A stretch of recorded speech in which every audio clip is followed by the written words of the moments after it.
Il faudra peut-être attendre un tout petit peu. Donc, bonsoir déjà à Benoît, à Christian que je connais, Edith, Gaël, Valentin. Bonsoir à tous.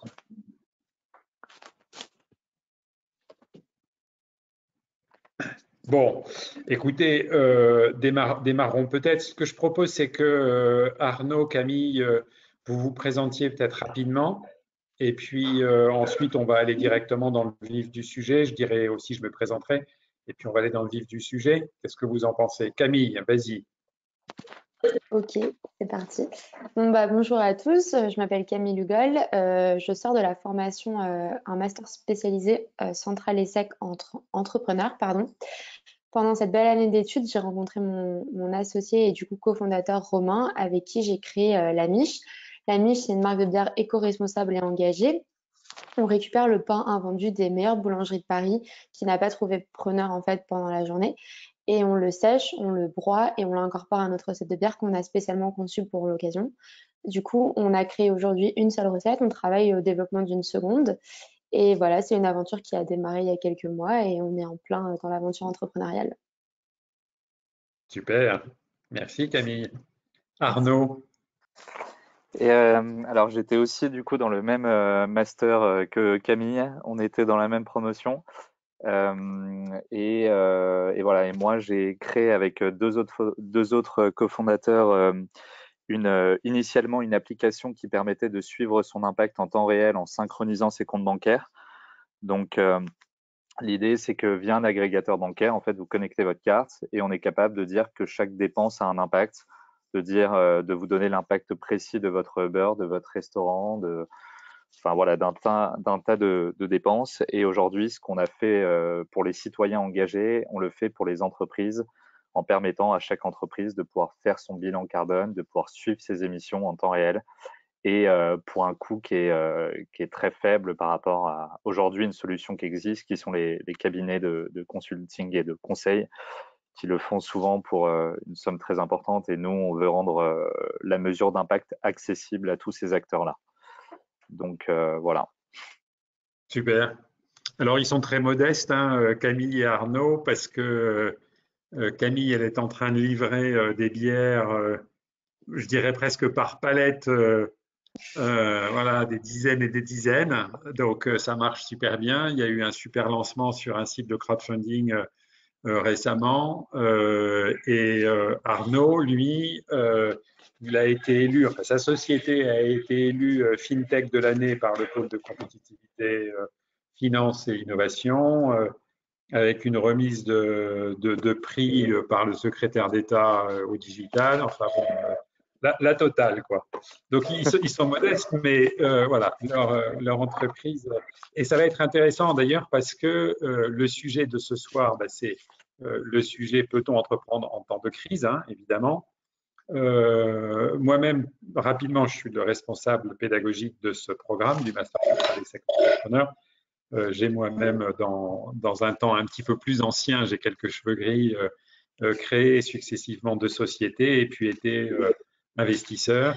Voilà, et aujourd'hui, j'accompagne des entreprises plutôt de taille moyenne ou un peu plus grosses sur les questions d'innovation et j'enseigne, bien entendu, à Centrale Supélec et à l'ESSEC, l'entrepreneuriat d'innovation.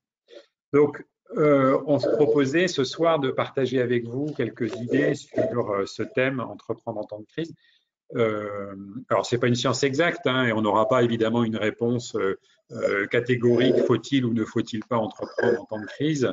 Les sciences de gestion ne sont pas des sciences exactes, hein, donc voilà, mais il y a quand même un certain nombre de choses qu'on peut dire. Ce que je vous propose, en fait, peut-être Arnaud, Camille et puis les gens qui nous écoutent. D'abord, c'est que pour ceux qui nous écoutent, vous pouvez nous poser des questions à travers le petit onglet questions. Donc, n'hésitez pas à poser des questions. Et je pense que cette petite réunion-là sera d'autant plus intéressante qu'on sera centré sur vos questions à vous. Parce que sinon, on peut raconter des tas de choses dans tous les sens et ça risque d'être assez vite ennuyeux. Donc moi, ce que je vous propose, c'est peut-être de faire une toute petite intro rapide pour planter le décor, puis de passer la parole à Camille et à Arnaud pour nous dire comment eux ont vécu cette année très particulière, hein, 2020, de lancement d'une activité en plein pendant une crise voilà, qui démarre et qui n'est pas finie. Donc, quel impact, puisque c'est bien le thème. Et puis, ça, j'espère qu'on va faire ça, on va tenir ça en 15 minutes, quoi, en tout, tous les trois, hein, 3 fois 5 minutes. Et ensuite, bah, écoutez, moi, je serai, et puis Arnaud, Camille, à votre disposition hein, pour répondre, débattre, réfléchir avec vous sur cette question. Alors, juste pour bien planter le décor, il faut déjà bien s'entendre sur ce que c'est que création d'entreprise. On parle bien de créer et entreprendre pendant une crise, ce qui n'est pas la même chose que gérer une entreprise pendant une crise. Hein, donc, les entreprises, hein, c'est d'abord une phase de création. On arrive à un moment, quand tout se passe bien, on le souhaite, à une entreprise qui fonctionne. Voilà, et ben on est dirigeant à ce moment-là. Avant, on est créateur. On peut passer de créateur à dirigeant, bien sûr, hein, dans sa propre entreprise. Mais ce sont des temps très, très, très différents. La création d'entreprise, c'est vraiment un état transitoire finalement d'une entreprise qui est très spécifique. D'ailleurs, c'est ce qu'on étudie dans le MS Central ESSEC Entrepreneur. Voilà, donc là, on va bien parler de la création. Et même dans la création, je pense qu'il faut distinguer, en fait, on va dire, 3 périodes, qui sont la période qu'on pourrait appeler de formulation. Je suis en train de chercher une idée, voilà, et je tâtonne un peu sur simplement l'idéation, qui est une période en général assez courte. Hein. J'ai une période après ça de validation de mon concept. Et dans la validation, c'est tout ce qu'on apprend dans l'EMS et dans d'autres formations hein, sur le Lean Startup. Donc, comment je pose une hypothèse, je vais sur le terrain et puis je valide ou j'invalide tout ou partie de mes hypothèses. Et donc, je fais des pivots. Donc, il y a une période de validation très particulière qui amène normalement à la preuve d'un couple produit-marché. Ça y est, j'ai réussi à vendre des premières choses à des premiers clients. Et puis ensuite, une phase qui est une phase de montée en puissance, de décollage. D'accord ? Donc, on va parler de création et dans la création, il faudra qu'on précise, est-ce qu'on parle de l'idéation, est-ce qu'on parle de la validation, est-ce qu'on parle du décollage ? Parce qu'évidemment, on ne va pas vivre du tout la crise de la même façon, selon qu'on est dans telle ou telle période. Ça, c'est la première chose. La deuxième chose, c'est quand on parle de crise, c'est un mot qui fait peur, la crise. On se dit, waouh, c'est quoi ce truc ? Il faut se rappeler plusieurs choses. D'abord, c'est que quand on parle de crise économique, il ne faut pas imaginer que l'économie, et vous le voyez très bien, passe de 100 à 0. Ce n'est pas ça qui se passe dans une crise. La crise de 2008, la crise Covid, la crise de 2000, il y a des crises tout le temps, il y a des crises tous les 8-10 ans. Et c'est rarement, voilà, tout s'éteint. Même, on peut bien voir que dans une crise, il y a des secteurs qui vont être privilégiés. On l'a vu avec le numérique sur la crise Covid. Et puis des secteurs qui vont être impactés très fort. Le transport, très fortement impacté en ce moment sur la crise Covid. Le tourisme. Donc, on voit bien que cette crise, en fait, elle a un poids très différent selon les secteurs et que quand bien même elle a un poids, cette crise, c'est pas je passe de 100 à 0, c'est je vais avoir un marché qui se rétrécit. Mais donc, évidemment, pour une entreprise qui est en train de se lancer, l'impact est différent que ce que serait la même situation pour une entreprise qui est déjà établie et qui a l'habitude de travailler avec des clients. Donc, ça, c'est un truc à dire sur les crises. La deuxième chose, c'est que les crises, en fait, ce n'est pas un événement dans le temps comme ça instantané, il y a le début de la crise, et on l'a bien vu avec la crise Covid. Et le début de la crise, on est dans un état de sidération. On ne sait pas ce qui va se passer. Premier truc, les premières semaines, waouh, qu'est-ce qui va nous tomber sur la tête? Ensuite, il y a une phase dans la crise où on est dans la crise, on est dedans. Et on commence à s'habituer. On voit bien d'ailleurs qu'il y a certains secteurs qui se sont remis à bosser un peu. Il y a des qui recommencent un peu à bosser différemment peut-être, évidemment. de ce qui se faisait avant. Et puis après ça, il y a la préparation de la sortie de crise. Donc là aussi, peut-on entreprendre pendant la crise? C'est pendant la crise, au moment où elle démarre, sidération, au moment où on est en train de la vivre ou au moment où on est dans la sortie. Évidemment, des choses assez différentes. Alors, une fois qu'on a dit ça, de manière très générale, puisque ce n'est pas la première fois que ce genre de choses arrive, hein, des crises, encore une fois, il y en a eu plein, on constate en fait qu'il y a des choses qui sont plutôt favorables à l'entrepreneuriat, des choses qui sont plutôt défavorables. Les choses favorables, c'est que souvent dans les crises, il y a des opportunités qui se créent. Et là, on voit bien que le digital, par exemple, profite de ce qu'on est en train de faire. Voilà, les gens qui fournissent des systèmes pour communiquer, pour eux, c'est du pain béni, la crise. D'accord? Donc, il y a des opportunités qui se créent.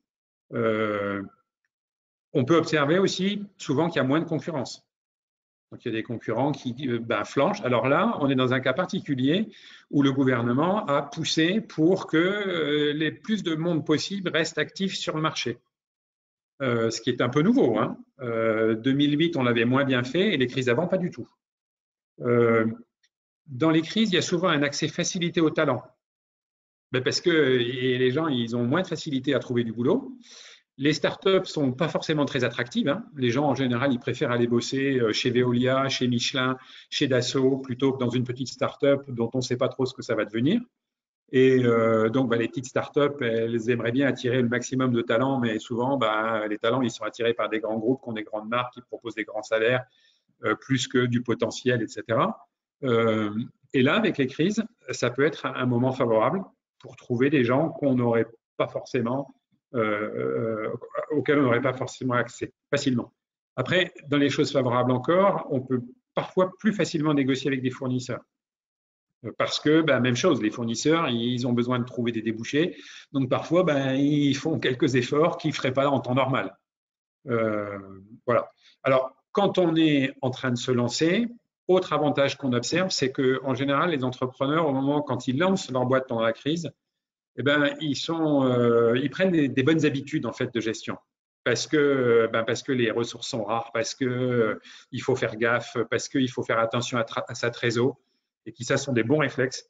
Et souvent les entrepreneurs qui naissent, si on peut dire, dans les périodes de crise sont souvent par la suite des entrepreneurs résilients, solides, parce qu'ils ont pris ces habitudes de fonctionner quand il y a du gros temps et donc évidemment quand il fait beau, évidemment c'est bien mieux. Bon, voilà.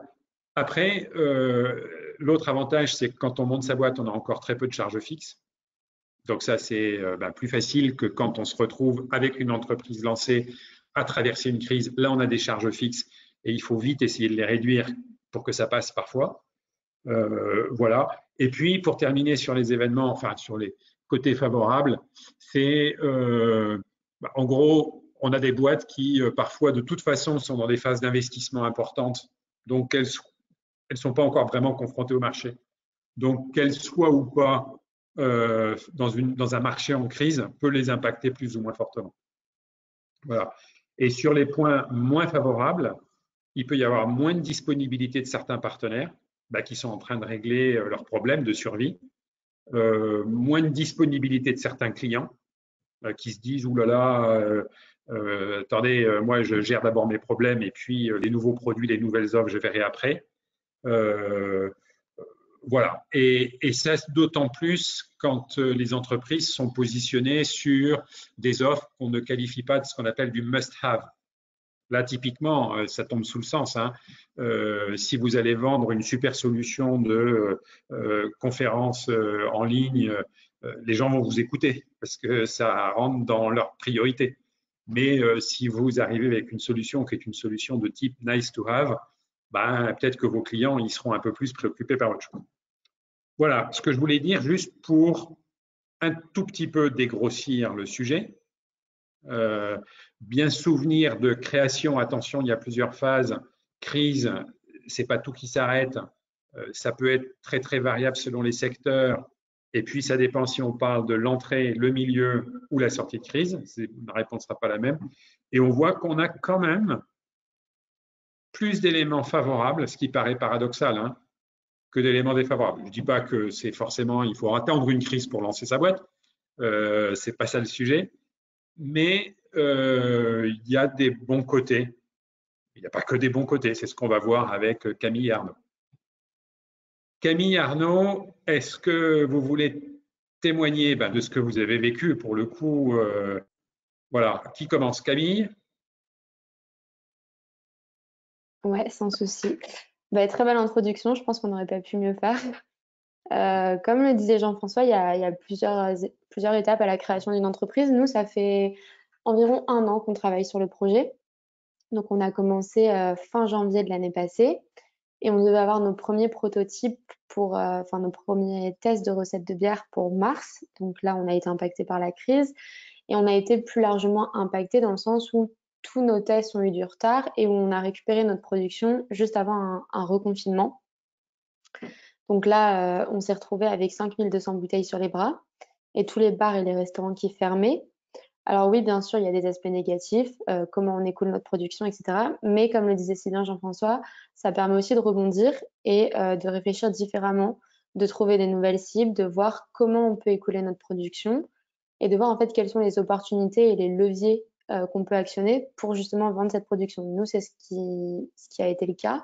Donc on est passé par une campagne de financement, on est passé par un Ulule en gros, une campagne Ulule sur laquelle on avait un objectif de 400 préventes.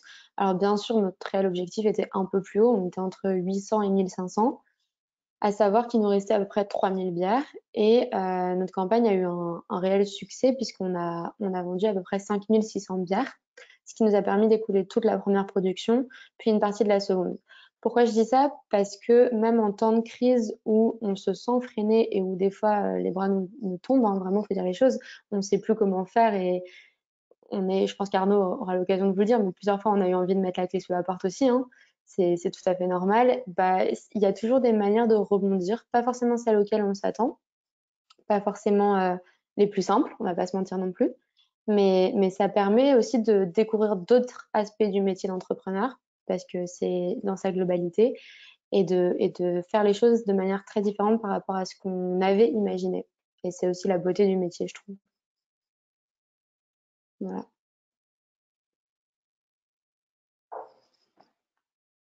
Voilà, j'ai rallumé mon micro.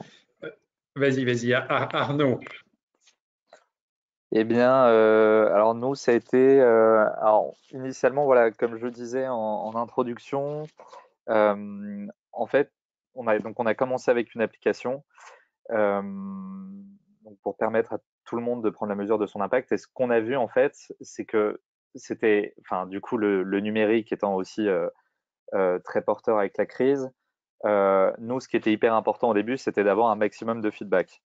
Donc, de pouvoir parler à des gens, leur dire télécharger l'application, avoir des retours et pouvoir très très vite itérer et de faire des tests en permanence sur ce qui était compris, etc. Et en fait, on avait du coup commencé avant la crise et ce qui a véritablement changé les choses, c'est qu'on a eu beaucoup plus de facilité à obtenir des réponses et à échanger avec des gens. Donc sur LinkedIn, par exemple, c'était notre canal privilégié. Et on s'est rendu compte que les gens étaient bien plus disponibles, donc sans doute parce qu'ils économisaient du temps de transport sur leur journée, sans doute parce qu'ils étaient beaucoup plus avec tous les réseaux ouverts et tous les canaux de communication. Donc nous, ça a été très porteur de ce point de vue-là et je pense que tout entrepreneur qui démarre et qui a besoin d'avoir des validations au début, de faire de l'A/B testing sur chaque idée, chaque voilà, chaque détail, c'était un excellent moyen et une excellente opportunité pour eux pour maximiser justement ces retours-là. Donc nous, on a démarré avec cette application et rapidement, avec la crise, certes, on a appris à être prudent, comme le disait Jean-François, chaque euro compte. Donc voilà, on sait qu'il y a des choses qui ne seront pas parfaites dès la première version, que ce soit un site internet, que ce soit une vidéo, que ce soit n'importe quoi. En fait, on y va avec ses petites armes, on apprend à utiliser un logiciel, on apprend à faire du After Effects pour monter une vidéo, on apprend à coder s'il faut coder, enfin voilà. Et ensuite, en montant un peu, on se dit qu'un jour, on va pouvoir reprendre et faire ça mieux de telle façon, etc.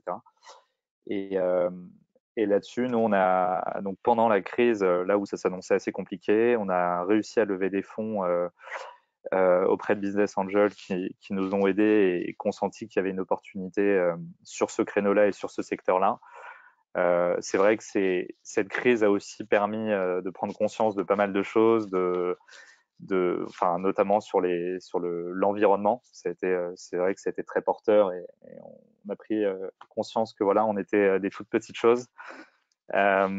Et du coup, voilà, donc on a eu du financement et ça nous a permis du coup de recruter des personnes pour la data science, pour développer justement bien plus qu'une application aujourd'hui et pouvoir s'adapter au marché, sachant que on a vite compris que sur une application, ce serait très dur d'être rentable. On a eu, voilà, on a vu que même avec aujourd'hui 20 000 utilisateurs, bah, il y a des cas qui sont connus, qui sont ceux de Yuka, qui sont ceux de Mapster, qui sont des boîtes qui ont plusieurs millions d'utilisateurs, des applications qui ont très bien fonctionné et qui ont du mal à atteindre la rentabilité. Donc là-dessus, nous, on a recruté et ça nous a permis de pouvoir nous adapter rapidement à ce qui marchait, où là, il y avait un peu de traction et c'est pour ça qu'on a signé ensuite un partenariat avec des banques en disant bah, notre technologie, au final, peut-être qu'on peut la proposer à des acteurs bancaires qui l'intégreraient eux-mêmes dans leurs services bancaires. Et là-dessus, du coup, on a développé tout ça et ensuite, des entreprises sont venues nous parler, nous ont dit qu'elles aimeraient qu'il y ait un système équivalent pour les entreprises et c'est là-dessus qu'on s'est dit bon bah il faut peut-être aller là aussi où le besoin se manifeste. Donc voilà, c'est pour ça qu'aujourd'hui en ligne de mire, on vise avant tout les entreprises, ensuite les banques et en dernier lieu le B2C parce qu'on sait que voilà, ce sera plus difficile, même si c'était notre souhait d'en faire une très très grande success story à la Yuka ou une application de ce type-là. Merci Arnaud. Alors, je rappelle, n'hésitez pas à poser des questions là sur le petit onglet questions ou éventuellement sur le chat. Je ne sais pas si vous avez accès au chat. Moi, j'ai quand même une petite question déjà pour Camille et après ça pour Arnaud. Alors, vous avez bien compris que pour Arnaud et Camille, en fait, la crise les a accueillis, si on peut dire, au moment où ils étaient dans la phase de validation du projet. Ils étaient déjà partis, ils savaient où ils allaient. Alors, déjà pour Camille, toi, tu interviens sur un secteur agroalimentaire, des industries agroalimentaires, tu produis une bière, tu as besoin ensuite la vendre, cette bière. Et évidemment, si je me souviens bien des interactions qu'on a eues, tu avais quand même en ligne de mire des brasseries, des restaurants, la grande distrie. Est-ce que ça a pu se concrétiser? Alors, je pose la question, j'ai déjà une partie de la réponse. Est-ce que tu y renonces complètement ou tu te dis c'est après la crise que je reviendrai voir les restaurateurs? Comment tu gères, comment tu as géré la transition? Tout à fait. Alors notre modèle, il est en B2B2C de base. Donc notre cible principale, c'était la cible CHR, café, hôtel, resto. Pour être très franche, c'était à peu près 70% de restaurants et de bars. Donc face à la crise Covid, on s'est retrouvé avec déjà donc les tests recettes qui ont été repoussés. On s'est retrouvé avec beaucoup de bars et de restaurants qui, même pendant la période de l'été, n'étaient pas partants pour essayer de goûter les premiers tests qu'on avait, parce qu'ils savaient qu'ils n'avaient pas de budget à allouer à ce moment-là. Donc, on a très vite compris que même avec une première production, on n'aurait pas beaucoup de restaurants et de bars. On a vendu à très peu de restaurants pendant les 2 semaines avant le reconfinement. On est parti en B2C et aujourd'hui, en fait, on sait qu'on va plus s'orienter vers la GSA, donc tout ce qui est grande surface alimentaire. On sait que les restaurants et les bars sont une opportunité, mais ne sont pas prêts à accueillir la niche aujourd'hui. Par contre, pendant toute cette période où on était bloqué parce qu'ils ne pouvaient pas acheter le produit, on a fait un énorme travail de recherche, d'études, etc., où on a du coup une liste d'à peu près 400 lieux où on souhaiterait être à Paris. Donc c'est tout un travail en amont qui a été réalisé qui nous permettra aussi d'économiser beaucoup de temps quand on se lancera réellement sur le marché des restaurants. Merci Camille. Côté Arnaud, quand tu as pris la crise dans la figure, ta levée de fonds, elle était faite ou elle était en cours? Et comment les investisseurs ont réagi eux-mêmes au moment où la crise est arrivée? Alors non, quand la crise a démarré, on avait déjà des discussions en fait ouvertes avec certains business angels. Alors il faut savoir que l'un de mes associés est un ancien de chez WeThings, donc connaissait enfin très bien les fondateurs et travaille avec eux. Et, euh, et il a été en fait ce qu'il a appliqué dans le secteur de la santé, il a voulu l'appliquer pour l'écologie. Donc en fait, à travers la donnée, à travers la mesure, adapter cette mesure qui existe déjà pour la santé à travers des objets connectés, des tensiomètres connectés, des pèse-personnes connectées, adapter la même chose au secteur de l'environnement. Donc déjà, voilà, en partant dans cette aventure-là, il savait qu'il aurait le soutien de ces fondateurs-là qui nous ont accompagnés en tant que business angel. Et ça, on le savait avant la crise, mais ce qui s'est passé, c'est que du coup, on s'est lancé. La crise est arrivée quelques mois après, et c'est en pleine crise, au mois d'avril, je crois qu'on a levé du coup 500 000 euros pour démarrer.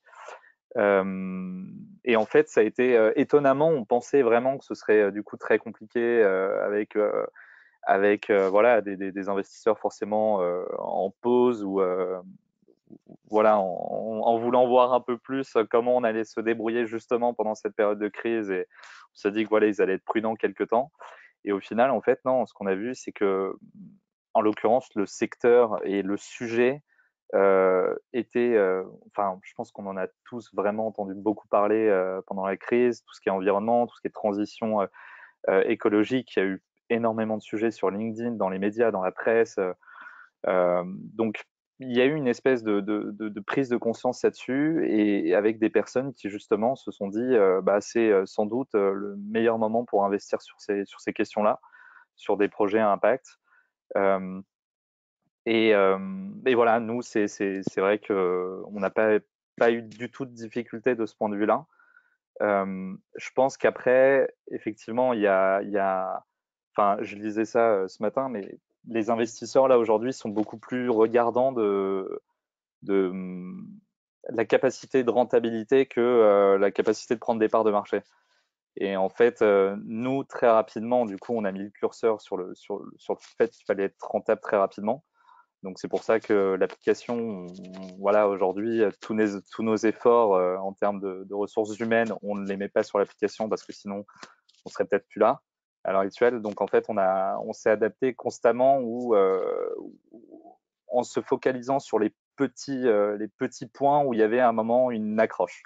Et on s'est dit, OK, bah là, des banques nous contactent. Est-ce qu'on peut faire une API ou un truc pour que les banques l'utilisent?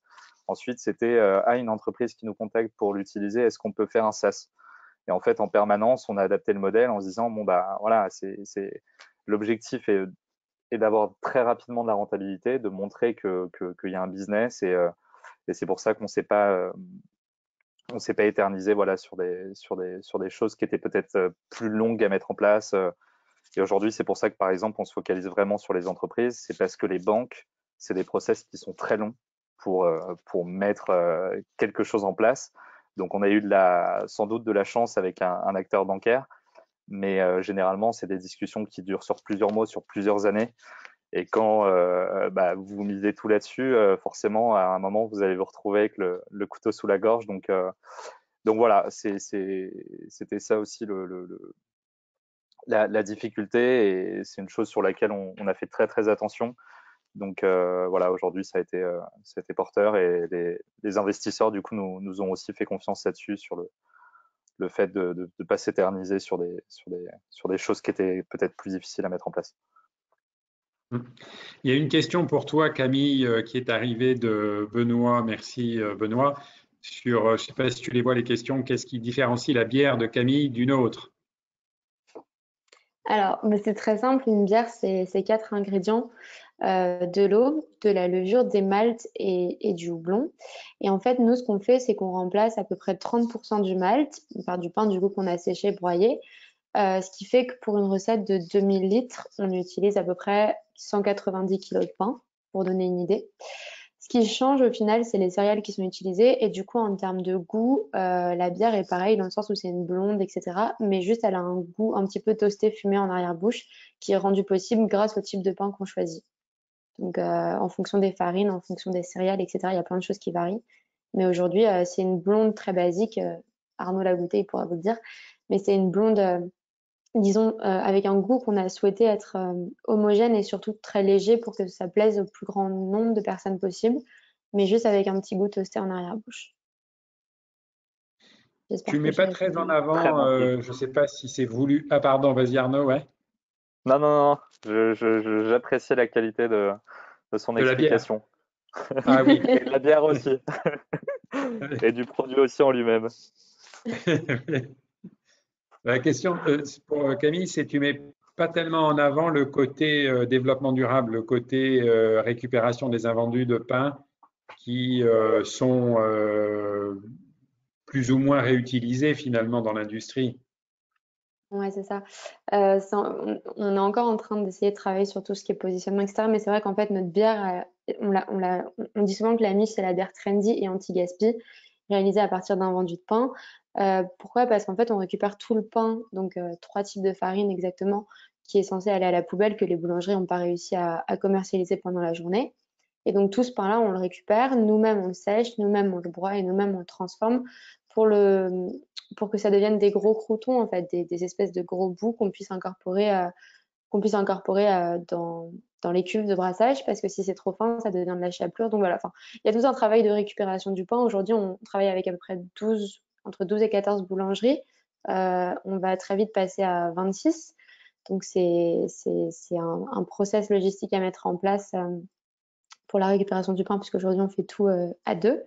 Mais voilà. Merci. Effectivement, Benoît notait que ce qui différenciait, hein, c'était effectivement l'histoire, finalement, récupération du pain.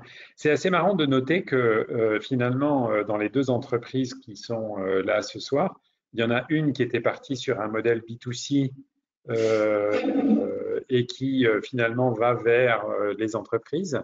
Et puis une autre qui était partie plutôt en B2B2C et qui se retrouvent à faire de l'approche directe des consommateurs.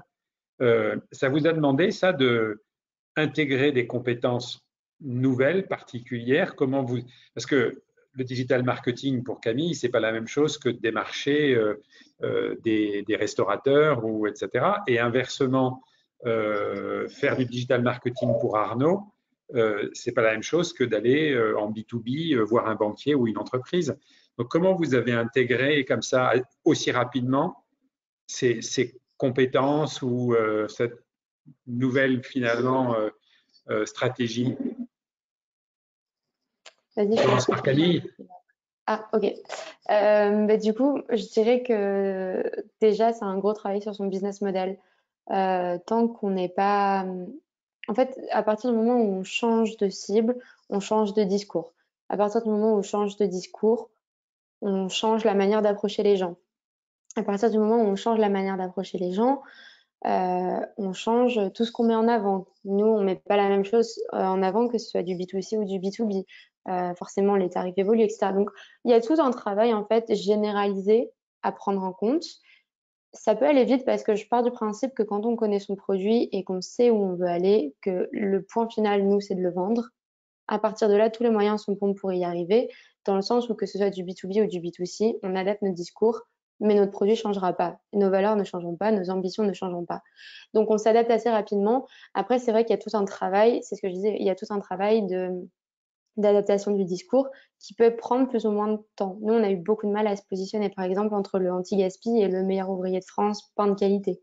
Donc, il y a des choses qui restent encore un peu plus compliquées à mettre en avant en fonction de si c'est du B2B ou du B2C.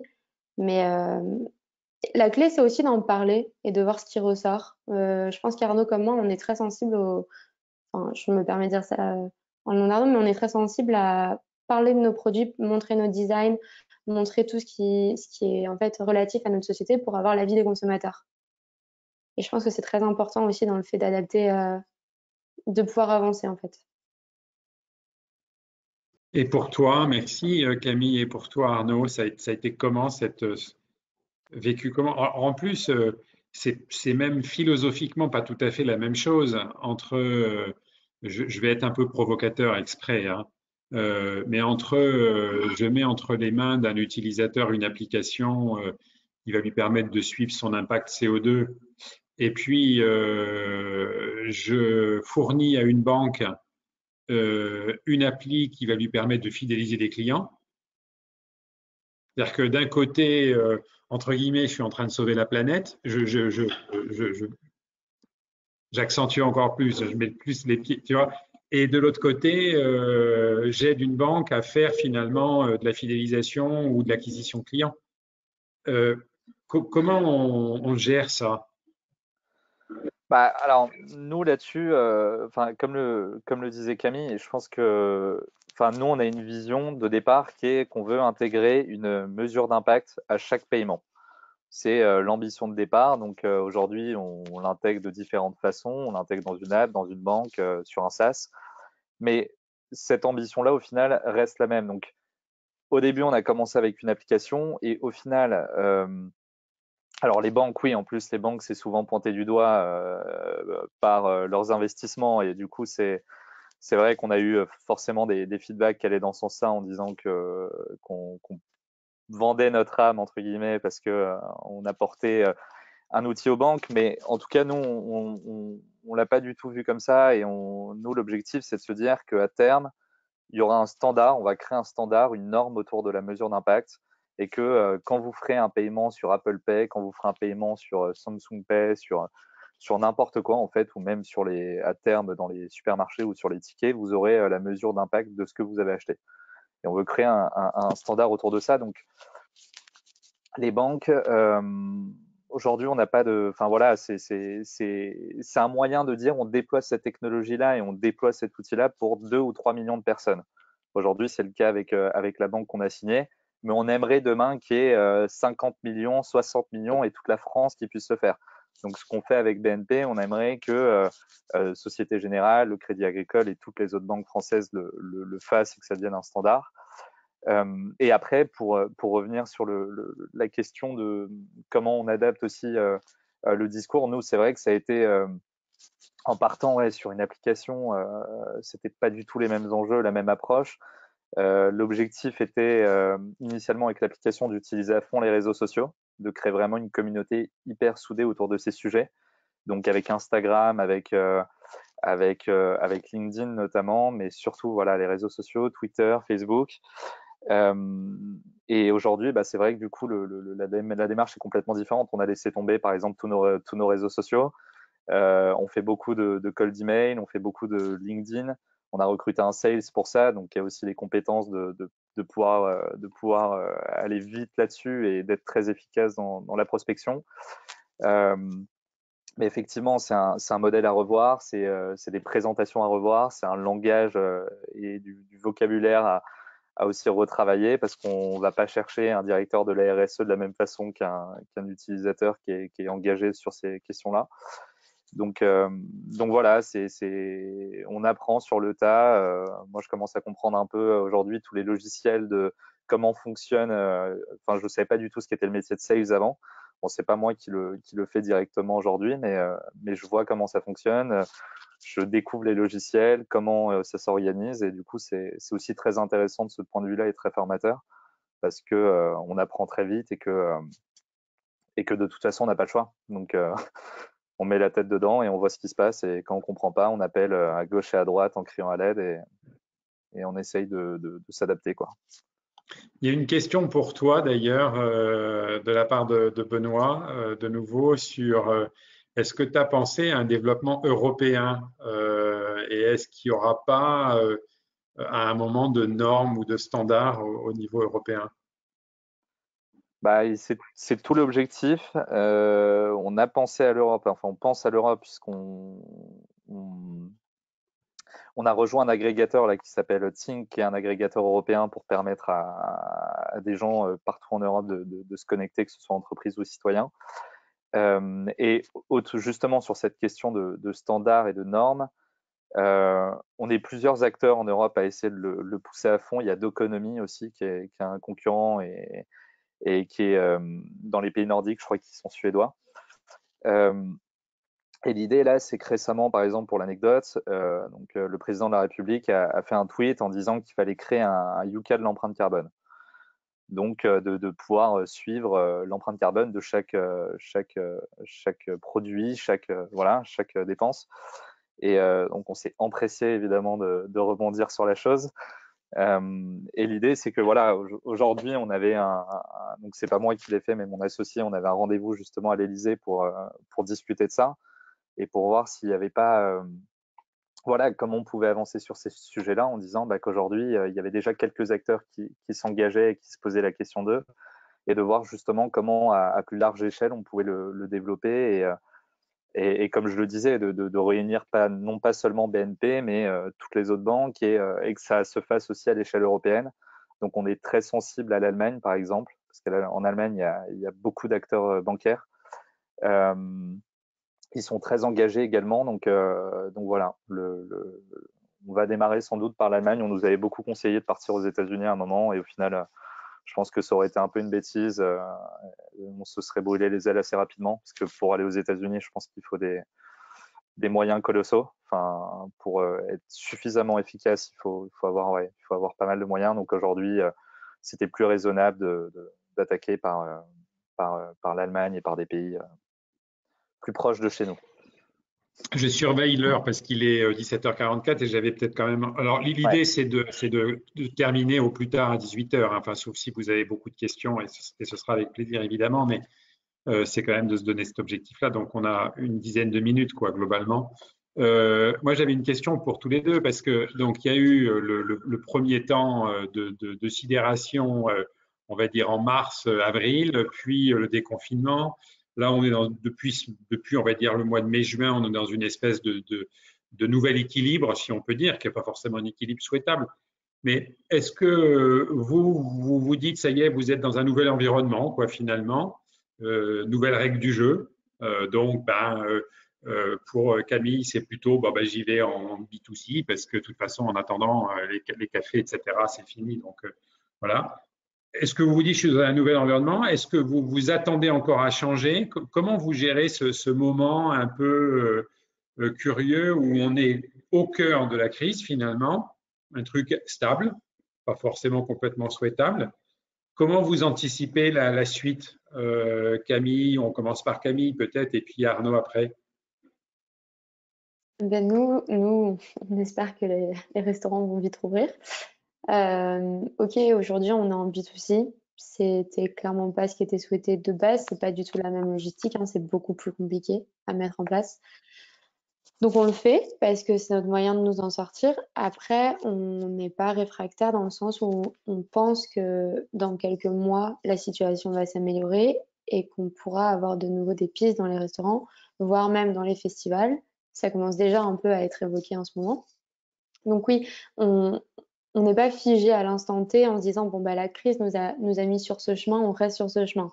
Non, la crise nous a mis sur ce chemin, ok, mais maintenant notre chemin de base il est là, donc comment on fait pour y retourner par la suite?